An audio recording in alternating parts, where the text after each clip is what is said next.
Shooter ফয়সলকে হাদিরে যে খুন করছিল ওরে যে জামিন করানো যে আইনজীবী সে মন্ত্রিসভায় জায়গা দেওয়া হয়েছে। উই এখন হাদি হত্যার মামলা রাজনৈতিক বিবেচনা মামলা হিসেবে বাতিল করে দিবি। উই দেখেন ওই দিবি।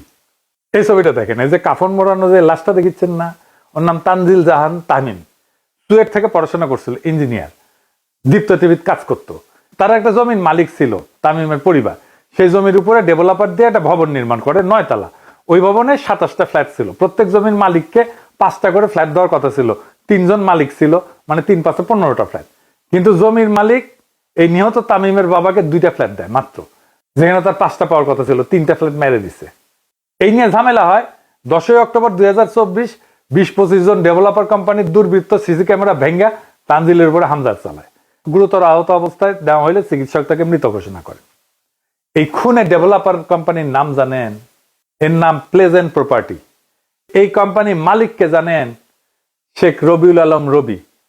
তানিম হত্যার 3 নম্বর আসামি ধানের শীষ প্রতীকে ঢাকা 10 থেকে এমপি নির্বাচিত হয়েছে এবং আজকে থেকে সড়ক পরিবহন সেতু মন্ত্রণালয়, রেলপথ মন্ত্রণালয়, নৌ পরিবহন মন্ত্রণালয়ের দায়িত্ব দিচ্ছে তারেক রহমান। দেখেছেন? এরে নিয়ে বিপ্লবী পোস্ট দিছিল ওয়াকারে পথ বালক, দেখেন। পরে আবার মাল পানি খেয়ে মুছে দিছে, খুঁজেই পাবেন নাই লেখা। প্রফেসর ইউনূসের জামানায় কত যে ধান্দা করেছে ওই তারই হত্যা নাই, কত যে মাল কামাইছে।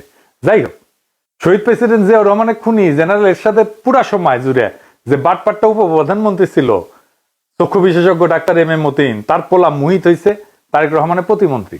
সে কিন্তু আবার ব্রিটিশ সিটিজেন। এই যে দেখেন তার ইমিগ্রেশন রেকর্ড, বাংলাদেশের এয়ারপোর্টে সেখানে জলজল করতেছে ব্রিটিশ নাগরিক লেখা, বাংলাদেশের রেকর্ড। ওই ব্রিটিশ পাসপোর্ট নিয়ে 18 জানুয়ারি বাংলাদেশে পা রাখছিল। তারপরে মনোনয়নপত্র জমা দেয়। তারপরে যখন দ্বৈত নাগরিকত্বের প্রশ্ন আসলো, উই কইল যে কখনোই আমি দ্বৈত নাগরিক ছিলাম না, আমি কখনোই অন্য দেশের নাগরিক ছিলাম না। নির্বাচনের পরে মন্ত্রী হিসাবে শপথ নিল, আলহামদুলিল্লাহ। তো এই মুহিত কিন্তু ডাক্তার, ঢাকা মেডিকেলে পড়েছিল, আঙ্গারে বছর 4 জুনিয়র মনে হয়। এর সাথে আমলে সে একটা আকাম করেছিল। সেই সময় হেভি সেন্সেশন ছিল, এটা খুবই সেন্সেশনাল ঘটনা ছিল আমাদের টাইমে। আমরা তখন আন্দোলন সংগ্রাম করতেছি এরশাদের বিরুদ্ধে।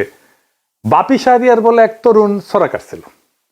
ওই পাড়ায় রাস্তার মধ্যে সাইকেল চালাইতেছিল বাপি, আর রাস্তাটা নিজের মনে করে দ্রুত বেগে গাড়ি চালাইতেছিল এরশাদ আমলের সেই মন্ত্রী মতিন সাহেবের ছেলে এই মুহিতের গাড়ির ধাক্কায় ছিটকা পড়ছিল বাপি। দাদা মেরুদণ্ডের হাড় ভেঙে যায়, প্যারালাইসিস হয়ে পড়ে থাকে, বিছানায় পড়ে থাকে।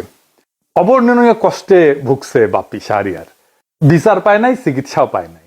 তো পরিবারের মুখাপেক্ষী হইয়া একটা তরুণ কতদিন বেঁচে থাকতে পারে বলেন? সে দুঃখে আর গ্লানিতে পরিবারের বোঝা হইয়া থাকতে না চাইয়া অভিমানে আত্মহত্যা করছিল ছেলেটা। এইটা নিয়ে সেই সময় একটা দারুণ মঞ্চ নাটক হয়েছিল, খুব বিখ্যাত মঞ্চ নাটক হয়েছিল। তখন মঞ্চ নাটক কিন্তু খুব চলতো। নাম ছিল 7 ঘাটের কানাকুড়ি। ওইখানে 7 ভাই ছিল আর কি, তার মধ্যে এক ভাই এই বাপি শাহরিয়ার। এই ঘটনাটা ওই নাটকের মধ্যে আছে, মমতাজউদ্দিন আহমেদের বইও আছে, আপনারা পড়তে পারবেন। এই মহিতি এখন স্বাস্থ্য প্রতিমন্ত্রী হয়েছে। ছাত্র জীবনে জাসদ ছাত্রলীগ করতো, মানে হাসানুল হক ইনুর। তখন জাসদ ছাত্রলীগ বড় এবং প্রভাবশালী সংগঠন। ছাত্র দলও করে নাই, কখনোই করে নাই। এক ফ্যামিলি থেকে নাকি একাধিক প্রার্থী দিবি না বিএনপি, কতগুলা দিছে দেখেছেন। এই ফ্যামিলি থেকে খালি মির্জা আব্বাস ভাই ভাবির জন্য আর একটা নমিনেশন চাইলেই দোষ, তাই না? এই দুনিয়ায় ইনসাফ নাই কলে, বুঝিছেন মির্জা আব্বাস ভাই? একেবারে কোনো ইনসাফ নাই, বেইনসাফের দুনিয়া। সেজন্য তো এত ইনসাফ করি।